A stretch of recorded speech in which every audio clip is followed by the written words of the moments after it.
আসসালামু আলাইকুম ওয়া রাহমাতুল্লাহি ওয়া বারাকাতুহু। আমি মোহাম্মদ আহমদ হোসেন, আমি আলফাকা উপজেলা শাখা। বর্তমান আলফাকা উপজেলায় প্রবল সংখ্যা আছে পুরুষ 30 জন, মহিলা 2 জন, 32 জন। আলফাকার কর্মী সংখ্যা আছে 420 জন পুরুষ, 43 জন মহিলা। সহযোগী সংখ্যা আছে 4280, মহিলা আছে 312। আমাদের চূড়ান্ত ওয়ার্ড আছে, চূড়ান্ত ওয়ার্ডের ভিতরে চূড়ান্ত ওয়ার্ডে আমাদের কাজ আছে। আমাদের 20টা মহিলা ওয়ার্ডে কাজ আছে। তারা কি অধিকাংশের 125টি। আপনাদের জেলায় ভোট কেন্দ্র হচ্ছে স্থানীয় 54, আর জাতীয় নির্বাচনে ভোট কেন্দ্র হচ্ছে 34টি। ভোটের সংখ্যা সর্বমোট এখানে কাজ আমাকে করতে হয়, এখানে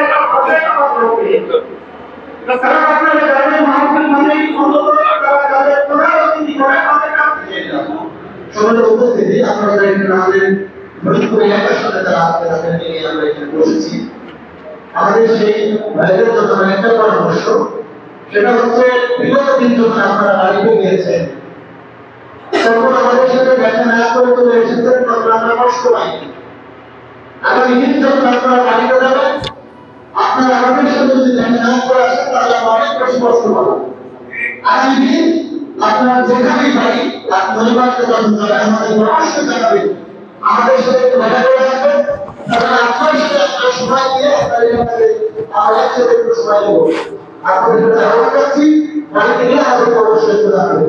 ধন্যবাদ সবাইকে। আপনাদের সহযোগিতা কামনা করছি।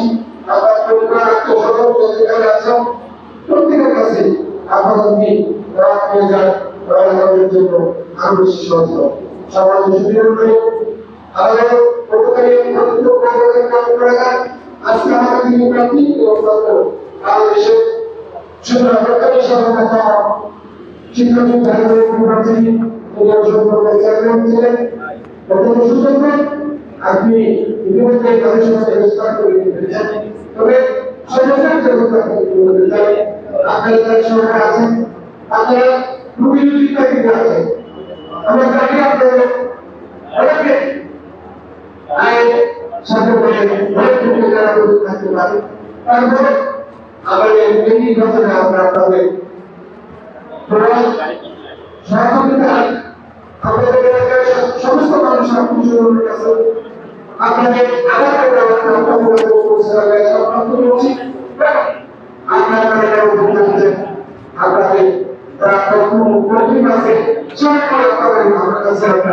আর্থিক সহযোগিতা করছি। আমি স্বাস্থ্য বিজ্ঞান করছি।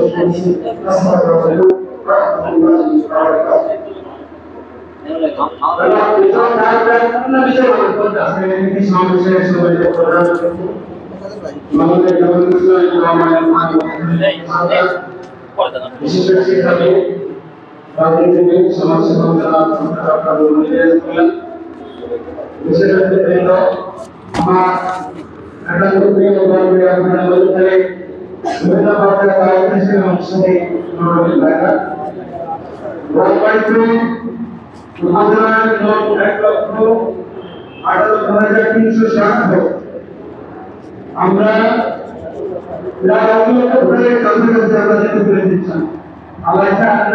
আমরা সরাসরি আমাদের আমরা পৌঁছতে পেরেছি। যেমন পুরুষ ভোটাররাই বেশি, মহিলা ভোটারদের কাছে এখন আমাদের বেশিরভাগ যেটা বাকি মহিলা ভোটার। এ কারণে শুধু নয়, আপনাদের মধ্যে আমরা যেটা বলি সেটা যে আপনাদের সরকার সবাই দিয়ে আমাদের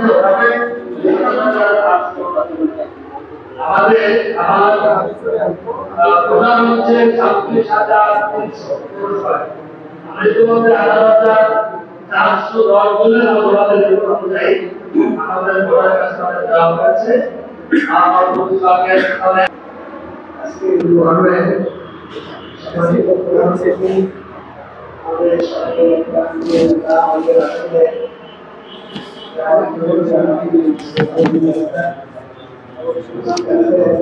আমাদের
ঢাকাতে আমাদের কাজ করতে চাই সেটা হচ্ছে আমাদের ঢাকা আছে এবং এলাকা আছে দুই দিকে আমাদের কাছে করতে হবে। সেটা হচ্ছে আমাদের এই আসলে যত গুরুত্বপূর্ণ লোক আছে এই তালিকা আমাদের সে আন্দোলন সে কেউ সে জাতীয় কেউ সে নাস্তিক আস্তিক হিন্দু তাহলে ভারতীয় আপনাদের এলাকায় থাকতে হবে আমাদের বন্ধুদের এলাকায় থাকবে আমাদের কিন্তু সুযোগ আছে যে আমরা ওই সমস্ত বন্ধুদেরকে ত্যাগ করতে হবে অথবা একদিন কাজ করবে না ঘটনা করবে আমরা তিনজন ভাইকে আগে করবো তাদের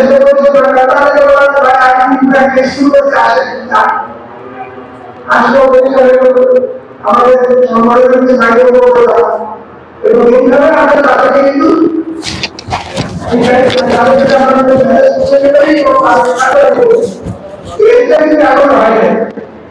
আমরা আসবো আমরা কিন্তু আমরা এখানে তো বাইরে তাই না এখানে কিন্তু বিশেষ উদ্দেশ্যে করা আছে তো আমরা এখানে কিন্তু এই মাসের মধ্যে আমরা আমাদের এলাকা যেমন সেদিন আমাদেরকে ধরেন যেহেতু এখন বহু মানুষ মনে করে যে জামাত ইসলামী আগামীতে আগে তো মনে করতো জামাত ইসলামী এবার বিরোধী দল হবে কিন্তু এখন কিন্তু অনেকেই মনে করি বিএনপির আগে মতো সেই কনফিডেন্স নাই আমি মাঠ পর্যায়ে যতটুকু খবর রাখি যে ডাকসু ইলেকশনের পরে বিএনপির চাঁদাবাজি কমে গেছে বলে তাদের সেই কনফিডেন্স নাই তারা মনে করতেছে যে না দল ক্ষমতায় নাও আসতে পারে সুতরাং মানুষ কিন্তু এখন জামাতের কাছে আসে তো আমরা এই তালিকাটা আমাদের খুবই জরুরি আমরা ঢাকাস্থ যারা আছি মানে যে পন্থী হোক না কেন সমস্ত ভিআইপি বা গুরুত্বপূর্ণ সমস্ত লোকের আমরা তালিকা করতে চাই তাদের নাম্বার সহ আপনারা এলাকা থেকে করে দেবেন আমরা ঢাকা থেকে করবো ঢাকা থেকে আমরা টিম করে আমরা তাদের সাথে দেখা করবো যাদের সাথে মনে করি যে স্যারকে নিয়ে দেখা করা দরকার আমরা স্যারকে ডাকবো স্যার সহ আমরা তাদের সাথে দেখা করবো আমাদের 14 গ্রামের তাহের ভাই উনি এমপি হয়েছেন উনি তখন কাজী জাফর আহমেদ নির্মিত হয়েছে 14 গ্রাম তো কাজী জাফর আছে উনি জাফর সাহেবকে খুব মানে টিয়া করে বলেছে আপনি তো বয়সে ইলেকশন করতেছেন না আপনি আমাকে দোয়া করে দেন তো উনি রাজি হয়েছে তাহের ভাই 14 গ্রামের সমস্ত ইউনিয়ন ভিলেজ চেয়ারম্যান তারপরে আরো গুরুত্বপূর্ণ লোক আছে সবাইকে ঢাকায় একটা প্রোগ্রাম করবে করে তাদেরকে জাফর বাংলা করে তাহের জন্য কাজ করে তাহলে কিন্তু ওই ভাই প্রথম এমপি হয়েছে তো সেই জন্য আমাদের এই কাজটা করতে হবে দ্বিতীয়ত হচ্ছে যে আমরা ইলেকশন মানেই হচ্ছে আমাদের প্রচুর টাকা পয়সা সরাসরি হবে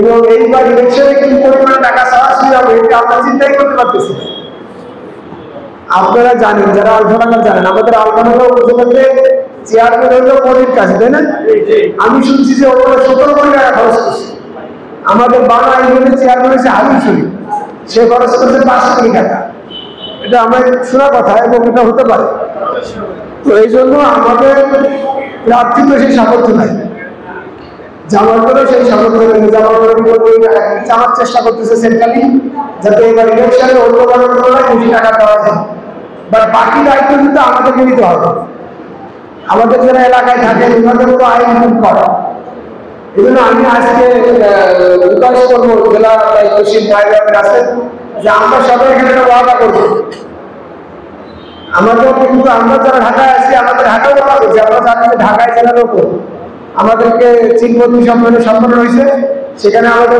লিখিত ফর্ম দিতে হবে আমি জানি না ছিলেন কি আসলে আমার জানা ছিলেন না তো আমরা এই সর্বোচ্চ স্যাক্রিফাইসটা করবো তো আমি আর কথা বাড়াবো না সর্বশেষ আমি যেটা বলতে চাই সেটা হচ্ছে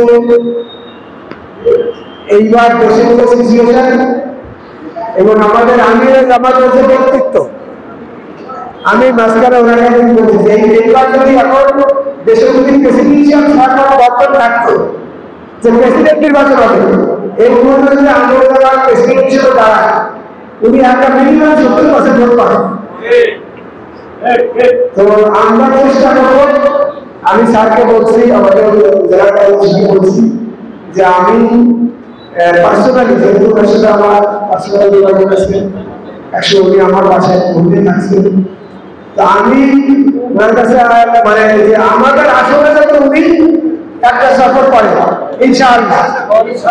আমরা যখন সফর করলে আপনারা সেই দায়িত্ব নিতে পারবেন তো আমরা গোয়ার বাড়িতে একটা জনসভা করতে চাই ইনশাআল্লাহ। আমি জামাতকে দিয়ে এইটা আমি জামাত গেলে তো ওরা বাইরে নিয়ে যাবো, এবং আমি এটা ওনার সাথে আমি মানে জোর দাবি যে ফরিদপুরের একটা আসলে সফর করে যাতে সে আনন্দ হয়। তো ইনশাআল্লাহ আমরা আশা করি যে আমরা ইনশাআল্লাহ নির্বাচনে ভালো করবো। আমরা আমাদের দায়িত্ব পালন করবো, আর বাকি তো আল্লাহর ইচ্ছা। আমরা আমাদের দেশের পাশাপাশি আমাদের দেশের জন্য, সংগঠনের জন্য সর্বোপরি আল্লাহ রহমত যাতে আমরা পাই সেজন্য বেশি করে দোয়া করবো। আমাদেরকে আবারও শুভেচ্ছা জানাচ্ছি, এবং এই যে কষ্ট করে বসছেন, আমি যথাযথ আহ্বান করতে পারলাম না, এই জন্য আন্তরিকভাবে খুব কষ্ট হচ্ছে।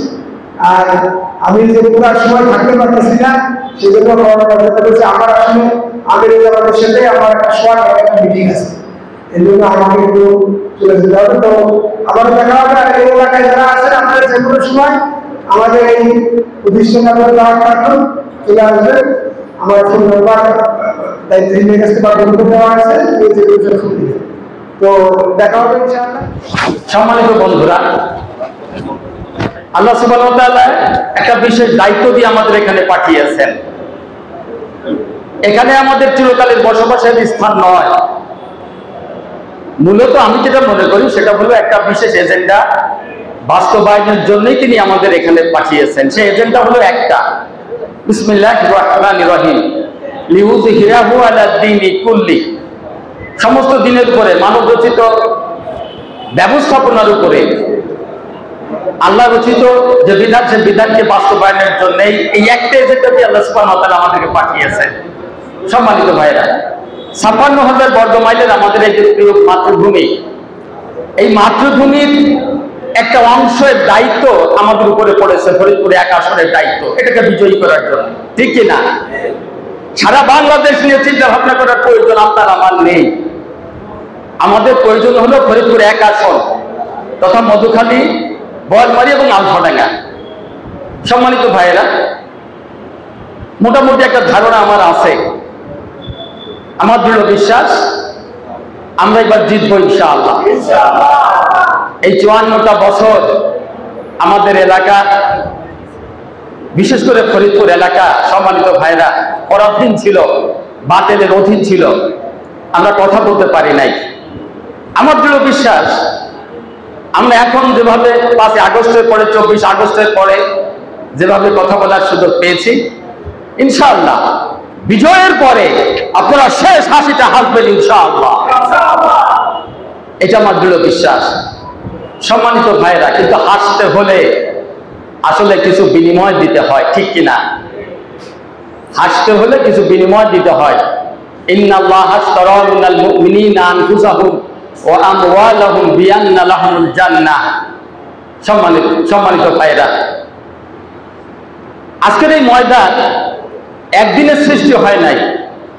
আমাদের প্রিয় নেতৃবৃন্দ জীবন দিয়েছেন, ফাঁসির মঞ্চে হাসতে গিয়ে হাসতে হাসতে জীবন দিয়েছেন, আপনারা জানেন। সম্মানিত ভাইরা, আমি আপনাদের কাছে বিশেষভাবে যেটা বলতে চাই সেটা হলো, আমার মনে হয় কথা অনেক হয়েছে, আমাদের আসলে কাজ করার সময়। প্রিয় ভাইরা, আমরা অতীতে যে ত্যাগ সংগ্রাম কুরবানি করেছি, আল্লাহ রাব্বুল আলামিন হয়তোবা সেই ত্যাগ কুরবানির বিনিময়ে আজকে আমাদের জন্য একটি সুবাতাস সৃষ্টি করে দিয়েছে। আমাদের অনেকেই বিরোধী বন্ধুরা, যারা জামাত ইসলামকে পছন্দ করে না, যারা ইসলামকে দেখতে চায় না, তারা অনেক সময় বলে যে জামাত আর কত পাবে না, 18টা পাইছিল, নাহলে 50টা 100টা দিলাম। কিন্তু পীরে ভাইরা তারা জানে না ডাকসুতে কোনো শিবিরের সিট ছিল না আগে। সেই ডাকসুতে যদি আল্লাহ বিজয় দিবার পারে তাহলে সারা বাংলাদেশে আল্লাহ রাব্বুল আলামিন বিজয় দিতে পারে। পীরে ভাইরা আমাদের বিজয় আসবে আমাদের ত্যাগ ও কুরবানির মাধ্যমে। আল্লাহ রাব্বুল আলামিন নিজে ওয়াদা করেছেন, ওয়াদাল্লাহু আল্লাযীনা আমানু মিনকুম ওয়া আমিলুস সালিহাত লা ইস্তাখলিফান্নাহুম ফিল আরদ। আমরা যদি আমল এবং ঈমানে খাঁটি হতে পারি, যদি আল্লাহর কাছে গ্রহণীয় পর্যায়ে যেতে পারি, আল্লাহ কিভাবে বিজয় দিবেন? কাফের, মুশরিক এবং যারা মুনাফিক, যারা ইসলামী আইনে বিশ্বাস করে না, তারা কোনো হিসাব মিলাইতে পারবে না। তারা হয়তো নির্বাচনের পরে পাবে ব্যালট সব হয়েছে নীলক্ষেত থেকে, এই কথা হিসাব করতে পারবে, কিন্তু আল্লাহর হিসাবে তারা বুঝবে না। প্রিয় ভাইরা, এখন আমার বিশ্বাস, আমার কেন জানি মনে হয় আজকে যারা পিয়ার দাবি মানতে চায় না, নির্বাচনের পরে হয়তো কাটবে আর বলবে জামাত ইসলামের পিয়ার দাবিটা যদি মানতাম তাইলে আরো কয়টা সিট বেশি পেতাম। প্রিয় ভাইরা, এখন এটা কি খালি চাইলেই হবে? প্রিয় ভাইরা, আমাদের কাজ করতে হবে। আপনাদের কাছে কাজ কি আপনারা মনে পরিষ্কার পাইছেন? আমাদের এক সিটের যে সমস্ত ভাইরা ময়দানে আছেন, আপনারাও ময়দানে আছেন ঢাকায়, আপনারাও কাজ করতেছেন আলহামদুলিল্লাহ, কিন্তু আপনাদের নারী তো সেই 1 নম্বর সিটে, কি ঠিক কিনা বলেন? সেই নারীর জন্য কিছু কাজ তো করতে হবে, ঠিক কিনা বলেন? সেই নারীর টানে যেতে হবে, কি ঠিক কিনা বলেন?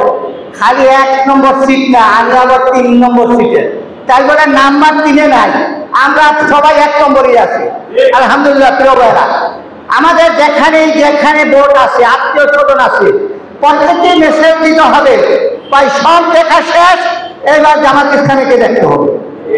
দুনিয়ার আইন দেখা শেষ, মানব রচিত আইন দিয়ে মানুষের কল্যাণ হতে পারে না, এখন আমাদের আল্লাহর আইন দেখতে হবে। এটা আল্লাহ রাব্বুল আলামিন একটা জবাব তৈরি করেছেন। প্রিয় ভাইরা, এখন আমাদের আর্থিক কুরবানি লাগবে, আমাদের শারীরিক কুরবানি লাগবে, অর্থের সময়ের কুরবানি লাগবে।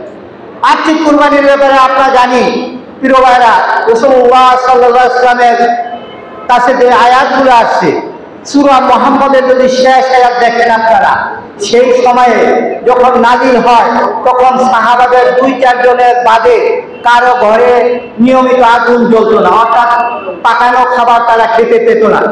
সে অবস্থায় আল্লাহ রাব্বুল আলামিন বলেন, হ্যাঁ আনতুম হাউলাই তুদাউনা তুনফিকু ফি সাবিলিল্লাহ, হে লোকেরা, তোমরা তো সেই লোক যাদেরকে ডাকা হয় আল্লাহর রাস্তায় খরচ করার জন্য। ফরিদপুরে এক আসনে ঢাকায় কর্মরত প্রতিষ্ঠিত ভাইদের সঙ্গে আজকের এই মত বিনিময় সভার সম্মানিত সভাপতি, মঞ্চে উপবিষ্ট আমাদের প্রাণপ্রিয় সংগঠন বাংলাদেশ জামাতে ইসলামী ফরিদপুর জেলার নায়েবে আমির সহ কর্মপরিষদ সদস্যবৃন্দ এবং আমাদের এক আসন থেকে আগত বিভিন্ন উপজেলা পৌরসভার সংগ্রামী আমিরবৃন্দ এবং সেক্রেটারি যারা আসছেন, তারা সবাইকে সালাম, আসসালামু আলাইকুম ওয়া রাহমাতুল্লাহ। প্রিয় ভাইয়েরা, আপনারা দীর্ঘক্ষণ অপেক্ষা করেছেন। আমাদের যখন আসার কথা ছিল, আসতে আমাদের অনেক দেরি হয়েছে।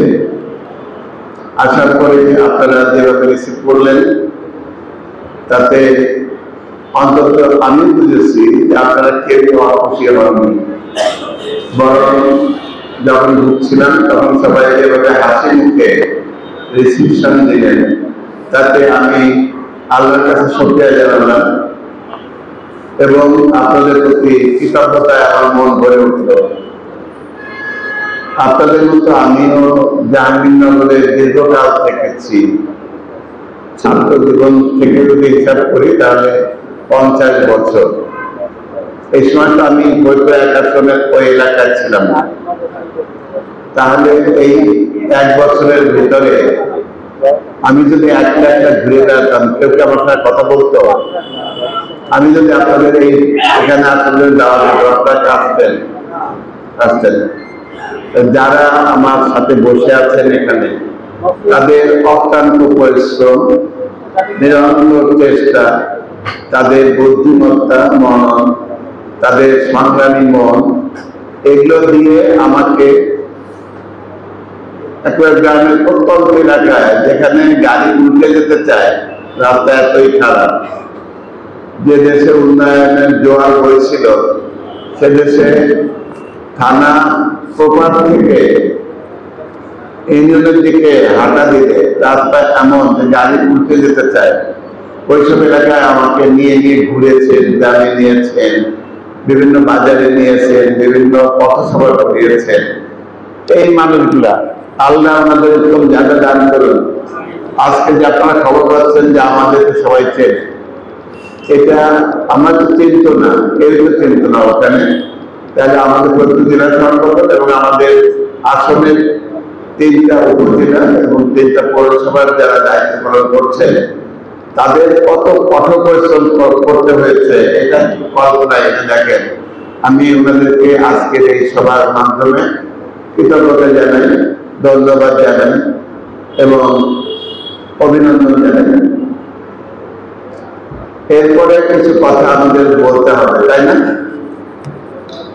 আমাদের আন্দোলনের ধারাটা যদি দেখেন, নবী করিম সাল্লাল্লাহু আলাইহি ওয়াসাল্লামের জীবনের সাথে তার আন্দোলনের ধারা, কোরআন নিয়ে তার 23 বছরের যে আন্দোলন, এটা যদি দেখেন তাহলে দেখবেন যে তার প্রথম 13 বছর অসম্ভব কষ্ট করতে হয়েছে, তার রক্ত ঝরেছে, তার দাঁত শহীদ হয়েছে, এটা ঘটেছে ওই 13 বছরের পরের বছরটা।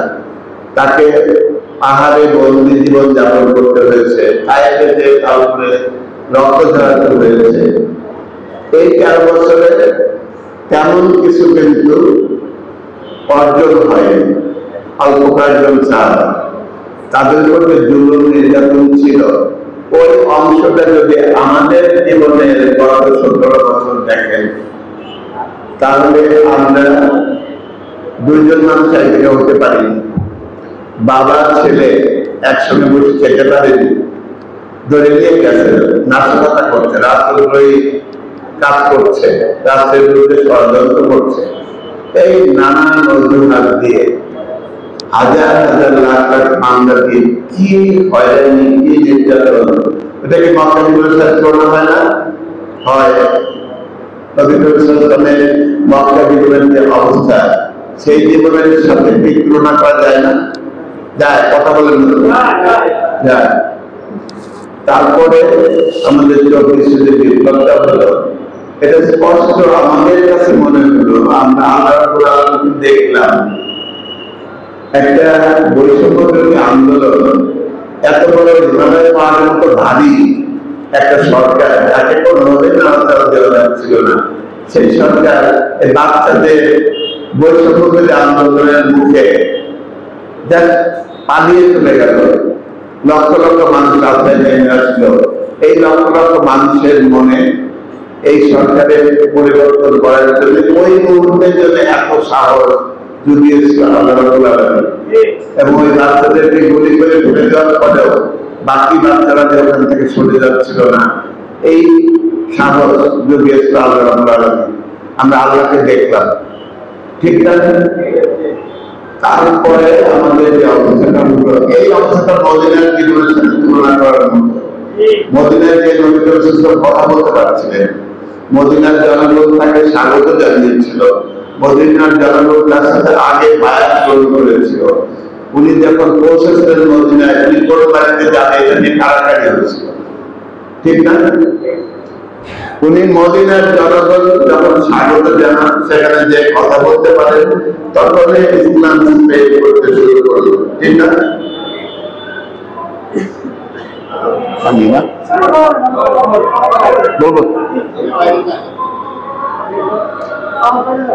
তখন উনি কথা বলতে পারছিলেন, দাওয়াত দিতে পারছিলেন, কিন্তু মক্কা বিজয়ের আগে ওনাকে অনেকগুলো যুদ্ধ করতে হয়েছে, ঠিক না? এই যুদ্ধে ওনার সামগ্রী ছিল খুবই কম। যেমন ধরেন প্রথম যুদ্ধ, বদরের যুদ্ধ, 313 জন সাহাবী, তাদের হাতে যে অস্ত্র ছিল সেই অস্ত্র যদি আপনি এখন বাংলাদেশ সেনাবাহিনীর হাতে যে অস্ত্র আছে এটা যদি মনে করেন সেই অস্ত্র, আর ওই পাশ থেকে যারা আসছিল 1000 জন তাদের কাছে ছিল আমেরিকানদের হাতে যে অস্ত্র আছে এই অস্ত্র, ডিফেন্স ব্যাকগ্রাউন্ড ছিল না, বিজয় কার্ড হয়েছিল, বিজয়টা আল্লাহ নবী করিম সাল্লাল্লাহু আলাইহি ওয়াসাল্লামকে দিয়েছিল। ঠিক না? মদিনার জীবনের স্বাধীনতা আছে, কথা বলা যায়। আমরা দীর্ঘ সময় ধরে এখানে কথা বলছি, হাসাহাসিও করছি, মনোযোগ দিয়েও শুনছি, সিদ্ধান্ত নিচ্ছি, পরিকল্পনা নিচ্ছি, কিভাবে মাঠের কাজ আরো এগিয়ে নিয়ে যাওয়া যায় এগুলো নিয়ে কথা শুনছি, বক্তব্য দিচ্ছি। আমাদের কাছে তো পুলিশ সরাসরি করার জন্য আছে না, আছে, তাহলে আমরা মদিনার জীবনে আছি, এটা কি মনে করা যায়? কিন্তু মদিনার জীবন থেকে মক্কা বিজয় এই পর্যন্ত অনেক সংগ্রাম আছে, আছে না? সেই সংগ্রামে জীবন আছে, সম্পদ আছে, ঠিক না? ঠিক তো? এই জন্য আল্লাহ সূরা হাদীদে বলেন যে মক্কা বিজয়ের আগে যারা সংগ্রাম করেছিল, অর্থ ব্যয় করেছিল, সম্পদ দিয়েছিল, আর মক্কা বিজয়ের পরে যারা করেছিল, দুজনের দুটা গ্রুপের মর্যাদা আল্লাহর কাছে আছে। কিন্তু মক্কা বিজয়ের আগে যারা করেছিল তাদের মর্যাদা আল্লাহর দৃষ্টিতে অনেক বেশি, ঠিক না? তাহলে আমাদের ওই সংগ্রাম পর্যায়ে আমরা পার করছি। এই জন্য আমরা তো মুসলমানের দেশে বাস করি, কেউ তো ঘোষণা দিয়ে অমুসলিম হয়নি। সুতরাং নবী করিম সাল্লাল্লাহু আলাইহি ওয়াসাল্লাম কাফেরের বিরুদ্ধে যুদ্ধ করেছে অস্ত্র নিয়ে। আমাদের মুসলিম যুদ্ধ, এটা তো অস্ত্র নিয়ে করা লাগবে না, আমরা ব্যালটে করলেই হবে। এই যুদ্ধ অপেক্ষাকৃত ওই যুদ্ধের তুলনায় অনেক কম রিস্কি, তাই না? কিন্তু আমাদের যে আয়াতের কথা বললাম প্রথমে আল্লাহ বলছে তোমাদের খরচ করতে এত কষ্ট, অথচ আসমান আর জমিনের যা কিছু সম্পদ আছে সবকিছুর মালিক তো আল্লাহ। সূরা হাদীদের 10 নম্বর আয়াত থেকে বলছে, পরে দেখেন। তা আমাদের এই সংগ্রামটা করতে শুধু কি আমাদের সময় দিলে হবে?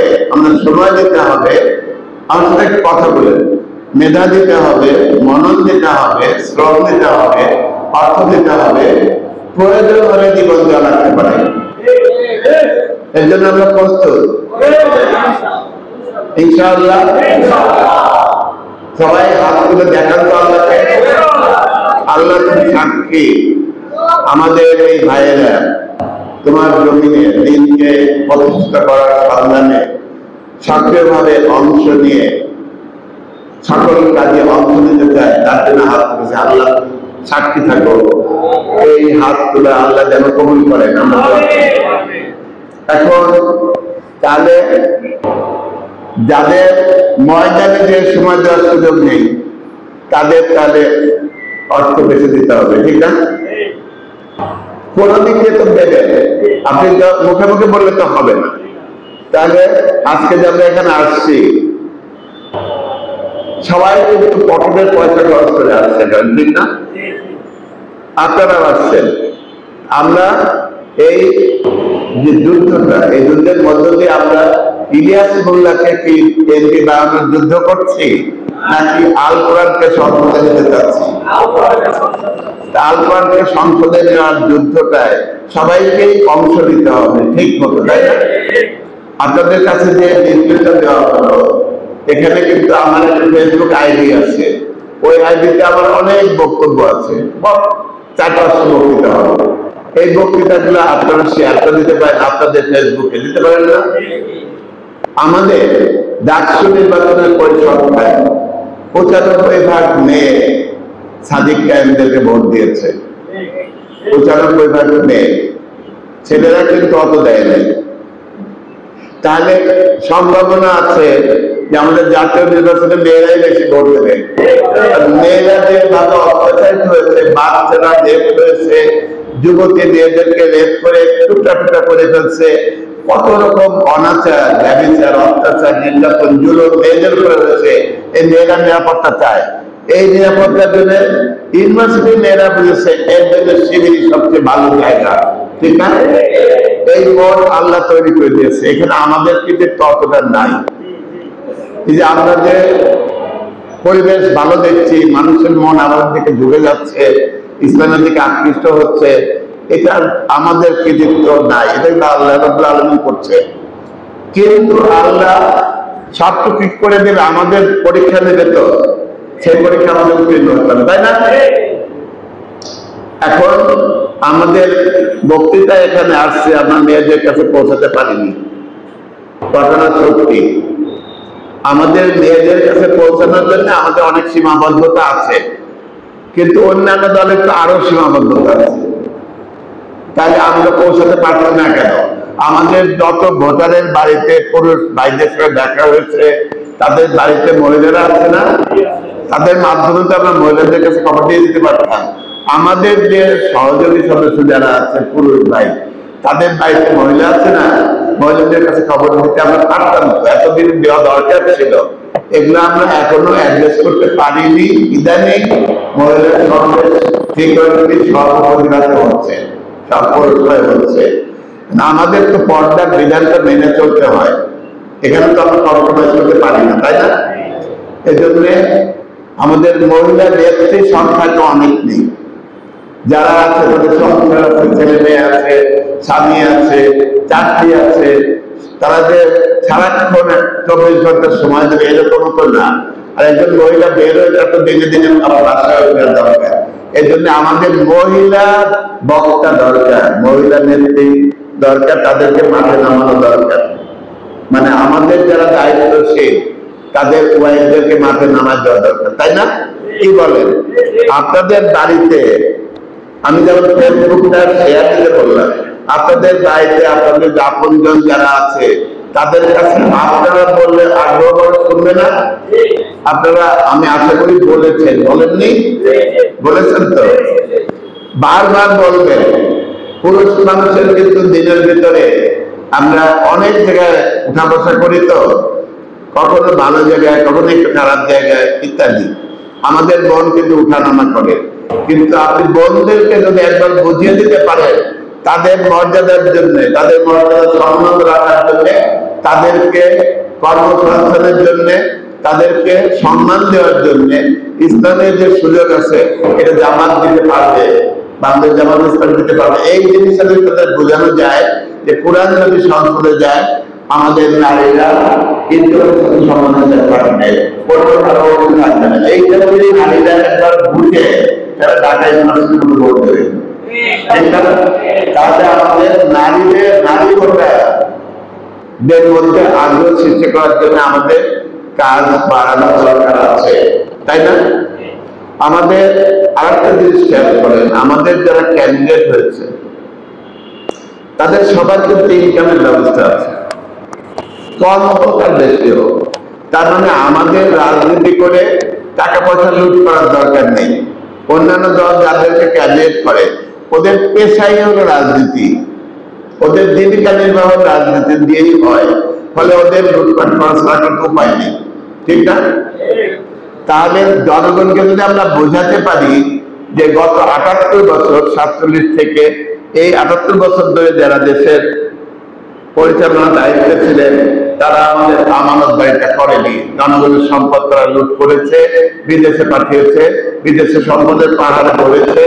একমাত্র জামাত কিংবা ইসলামী দল যাদের ঐক্য হবে বলে আমরা মনে করছি, হবে ইনশাআল্লাহ, এবছর হবে। এই যে আলেমদেরকে এক জায়গায় বসানো, এটা কে করেছে? এটা আল্লাহ করেছে না?